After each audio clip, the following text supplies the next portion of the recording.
Assalamualaikum warahmatullahi wabarakatuh. Pada pertemuan kali ini, saya akan menjelaskan tentang ciri kebahasaan teks berita. Yang pertama yaitu menggunakan kalimat singkat pada judul atau headline. Nah, pada teks berita, setiap kata diawali dengan huruf kapital kecuali kata depan seperti di, ke, dari, daripada, kepada, dan yang. Dan awalan me pada judul biasanya dihilangkan atau menjadi kata dasarnya saja. Contoh, Arjuna UGM juara kompetisi mobil listrik. Nah, judulnya itu semuanya menggunakan awalan huruf kapital. Kalau yang UGM itu karena akronim, jadi menggunakan huruf kapital semua. Yang kedua ada ITS luncurkan MIV ITS mobil listrik multiguna. Awalnya menggunakan huruf kapital dan meluncurkan menjadi luncurkan saja. Ciri yang kedua yaitu ada menggunakan kata kerja aksi, mengacu pada kegiatan yang tampak, contohnya meminta, menerima, melanda, merelakan, mengakibatkan, mematikan, menyetujui, mengiyakan, dan lain-lain. Kemudian, imbuhan me pada kata kerja aksi ini sering dihilangkan. Nah, seperti meminta menjadi minta, menerima menjadi terima, melanda menjadi landa, merelakan menjadi relakan, mengakibatkan menjadi akibatkan, dan lain-lain. Ciri yang ketiga yaitu menggunakan kata kerja berisi pernyataan. Seperti memberitakan, diberitakan, melaporkan, dilaporkan, menyatakan, dinyatakan, menyampaikan, disampaikan, menceritakan, diceritakan, dan lain-lain. Ciri yang keempat yaitu menggunakan kata keterangan.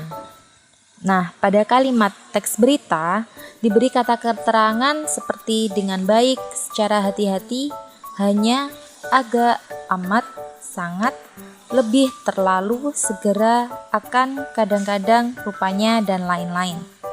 Ciri yang kelima yaitu menggunakan bahasa populis. Bahasa populis ini yaitu dapat dimengerti semua kalangan dan tingkat pembaca. Jadi bahasa yang digunakan itu umum, secara umum. Jadi semua orang itu tahu makna dari yang diungkapkan. Para pembaca tidak akan kebingungan untuk mengetahui informasi apa saja yang ada pada teks berita tersebut. Ya, ciri yang keenam yaitu menggunakan kalimat logis atau tidak bertentangan dengan akal logika. Ciri yang ketujuh yaitu menggunakan bahasa baku. Penggunaan bahasa baku ini mengikuti kaidah tata bahasa atau gramatikal dan menghindari kata-kata tutur atau kata gaul. Jadi dalam teks berita itu tidak menggunakan bahasa gaul seperti yang digunakan di keseharian.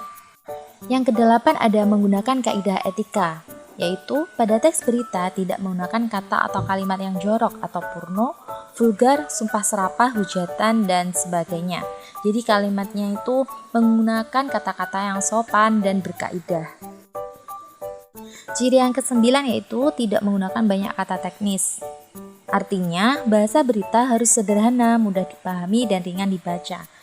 Hal ini memudahkan para pembaca untuk memahami apa sih isi dari teks berita yang dibaca atau didengar.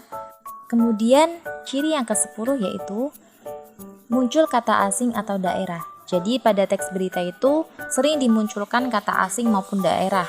Jadi kita tidak perlu heran mengapa pada teks berita dimunculkan kata asing atau daerah. Kata asingnya seperti yang berbahasa Inggris atau bahasa-bahasa lain, dan kata daerah itu yang dipakai di daerah masing-masing. Misalnya kalau di bahasa Jawa menggunakan bahasa daerah bahasa Jawa, kalau di Jakarta menggunakan bahasa Betawi atau Sunda, seperti itu. Kemudian ciri kebahasaan teks berita yang ke-11 yaitu menggunakan kalimat langsung. Penggunaan kalimat langsung ini sering digunakan untuk mengutip pernyataan dari narasumber. Biasanya ditandai dengan dua tanda petik ganda yang ada di atas. Kalimat langsung diartikan sebagai kalimat yang dituturkan seseorang tanpa mengubah kata atau kalimat. Jadi, apa yang dikatakan oleh narasumber itu dicatat, diketik apa adanya tanpa harus dikurangi atau dilebih-lebihkan. Contohnya, pelaku sudah kami tetapkan sebagai tersangka. Saat ini, kami terus mengembangkan kasusnya, tutur Sadino. Nah, itu merupakan kalimat langsung atau informasi yang didapat dari narasumber yang terkait. Kemudian ciri yang terakhir yaitu ada penggunaan kalimat majemuk. Nah, kalimat majemuk ini merupakan kalimat yang terdiri dari dua klausa. Klausa sendiri merupakan kalimat yang sudah memiliki subjek dan predikat tetapi belum mempunyai intonasi akhir. Jadi sudah jelas ada subjek dan predikat, namun belum bisa dikatakan kalimat utuh. Contohnya klausa, Arni belanja di pasar. Nah, Arni ini sebagai subjek, belanja sebagai predikat, dan di pasar merupakan keterangan waktu. Sudah bisa menerangkan ya Arni itu belanja di mana, namun belum menjelaskan Arni ini belanja apa saja. Seperti itu. Yang kedua ada Noni belajar di rumah. Sama ya, Noni sebagai subjek, belajar sebagai predikat, di rumah sebagai keterangan tempat. Nah, kalimat majemuk ini ada dua jenis. Yang pertama yaitu kalimat majemuk setara. Artinya, klausa-klausa yang memiliki hubungan setara atau sederajat. Kedua klausa tidak saling bergantung atau dapat berdiri sendiri. Jadi dua klausa ini sudah ada, klausa yang pertama sudah ada subjek dan majemuk predikat, dan klausa kedua juga sudah ada subjek dan predikatnya. Biasanya kalimat majemuk setara ditandai dengan konjungsi dan, atau, tetapi, sedangkan, lalu, kemudian, sehingga, maka, karena, sebab, dan lain-lain. Contohnya, aku membacakan buku dongeng dan adik-adik menyimak dengan antusias. Kalimat ini terdapat dua klausa. Klausa yang pertama yaitu pada aku membacakan buku dongeng dan ditambah dengan konjungsi dan, kemudian klausa yang kedua adik-adik menyimak dengan antusias.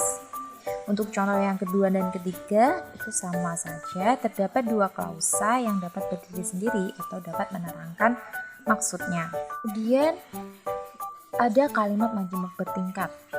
Kalimat ini memiliki anak kalimat bergantung pada kalimat lain dan induk kalimat, atau yang tidak bergantung pada kalimat lain.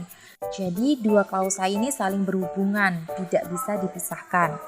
Biasanya ditandai dengan konjungsi jika, karena, seperti, agar, supaya, untuk, tatkala, ketika, sewaktu, walaupun, meskipun, dan yang. Contohnya, Wisnu tidur ketika neneknya datang dari desa. Nah, pada kalimat Wisnu tidur ini, dia merupakan induk kalimat atau klausa yang diterangkan.